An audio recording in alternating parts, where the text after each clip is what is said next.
queda mucho mejor y es más engañoso decir interrupción del embarazo que decir aborto, ¿o no? Sí. ¿No es cierto? Pero en realidad es lo mismo. Aborto es matar una vida humana naciente, una vida humana que está dentro del útero de su madre.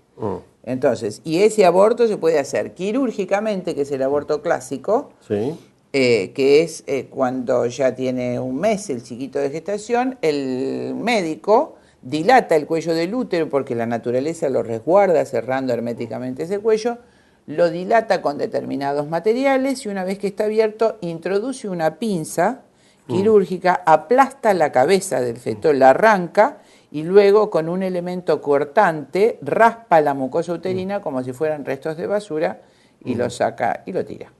¿No es cierto? Entonces recordar, se aplasta, toma la cabecita, la crack, la gira así y la arranca. Eso es un aborto quirúrgico. Después, todos los abortos que se realizan a través de toma de pastillas se llaman abortos químicos o farmacológicos, lógico. Y en este caso tenés también dos tipos. El que está producido por los anticonceptivos, que la gente no tiene conciencia que es un aborto.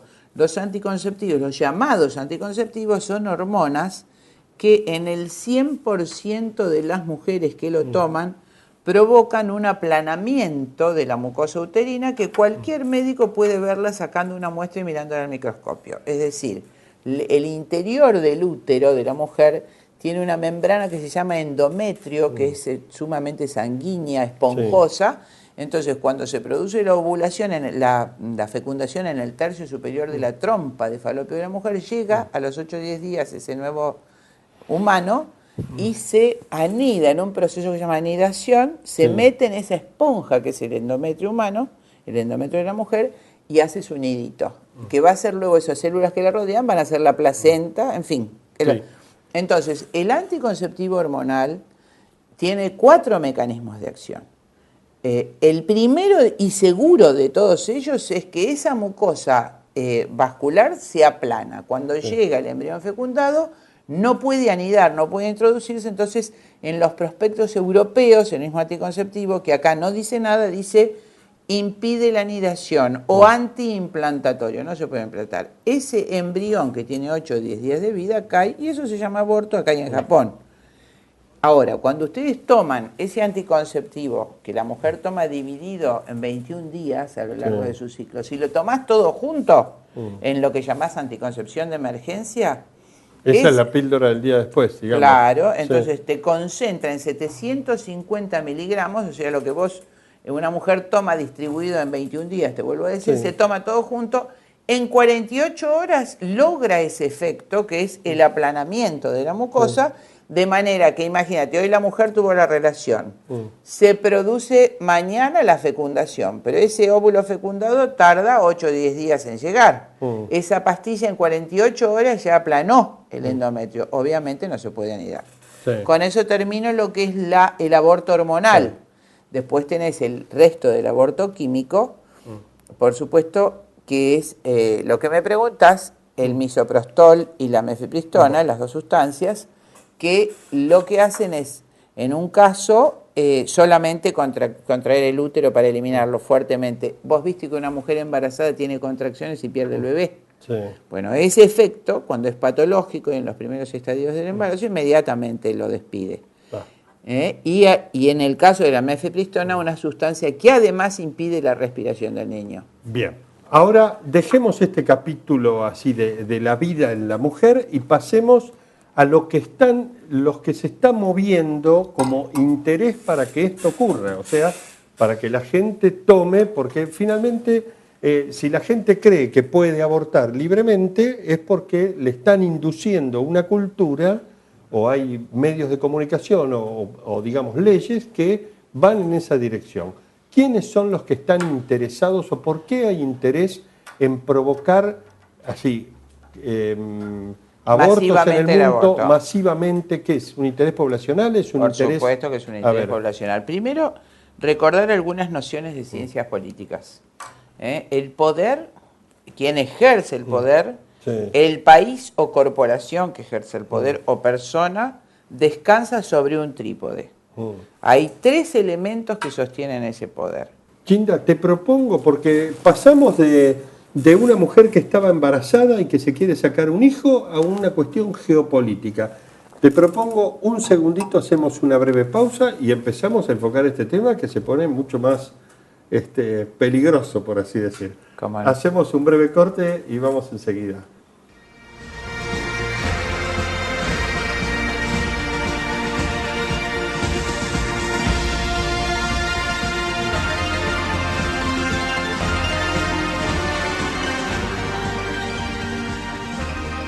Continuamos en nuestro programa conversando con Benedicto, que como comentamos al principio, el Papa el domingo pasado habló en defensa de la vida naciente. Estamos hablando con la doctora Chinda Brandolino y pasamos rápidamente de hablar del tema del aborto a quiénes son los interesados por el tema del aborto, y ahí aparecieron, entre otras cosas, documentos como que había sido planeado ya en los años 70 que masivamente en el mundo hubiera políticas contra la concepción y a favor del aborto y para reducir la tasa de natalidad en el mundo, y de ahí fuimos a que quiénes son los interesados de tal cosa, porque si eso ocurre es que hay intereses concretos, y nos encontramos con Estados Unidos y los bancos interesados. Yo nunca había escuchado esto de que los bancos estén interesados que papá y mamá finalmente vayan a su dormitorio y hagan lo que han hecho en toda la historia de la humanidad, papá y mamá en un dormitorio. Gracias a eso estamos vivos.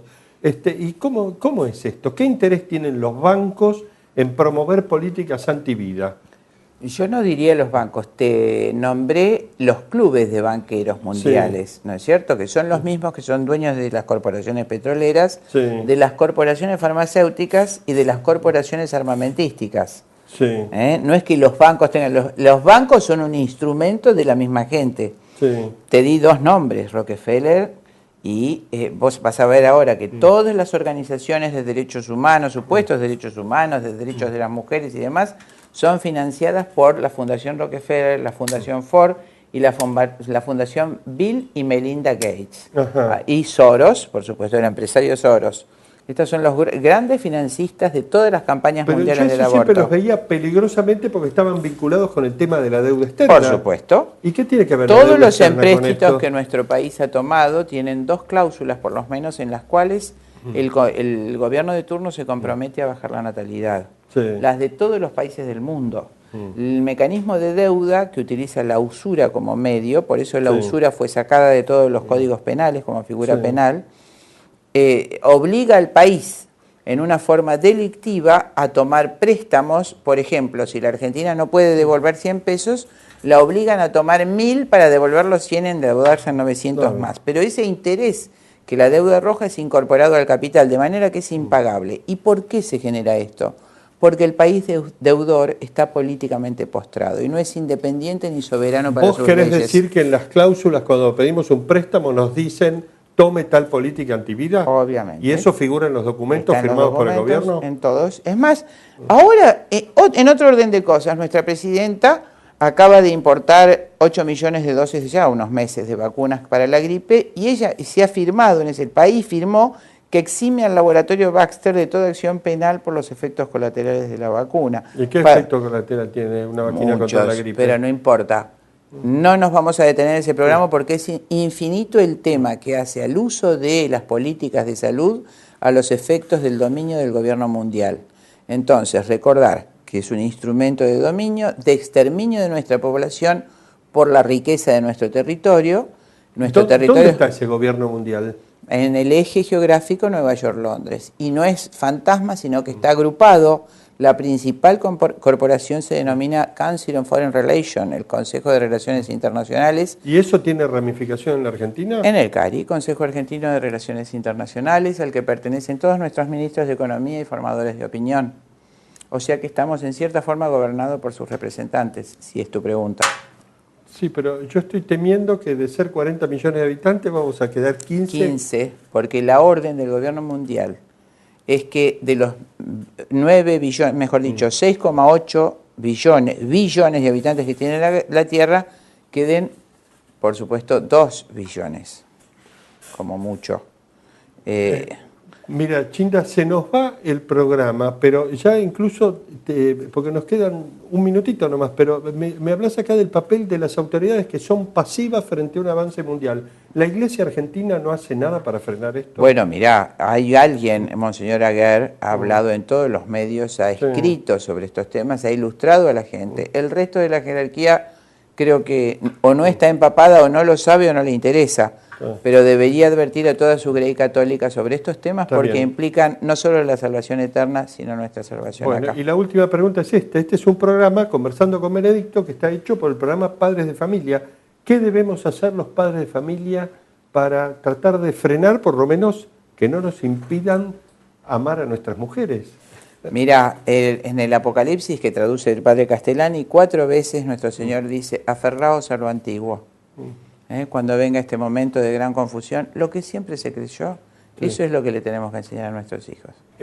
Hacemos un corte y vamos al cierre de nuestro programa. Como cierre de nuestro programa, entonces que sean los niños los que despidan al Papa. Será hasta la próxima. Voglio darti un forte abbraccio e dirti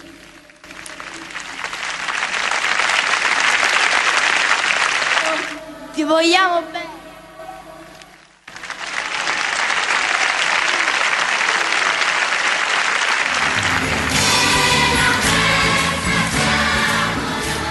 La mia catechista mi ha detto che Gesù è presente nell'Eucaristia. Ma come? Io non lo vedo. Ci sono tante cose che non vediamo e che esistono e sono essenziali. Per esempio, non vediamo la nostra intelligenza e la abbiamo. Anche non vediamo, per esempio, la corrente elettrica e tuttavia vediamo che esiste.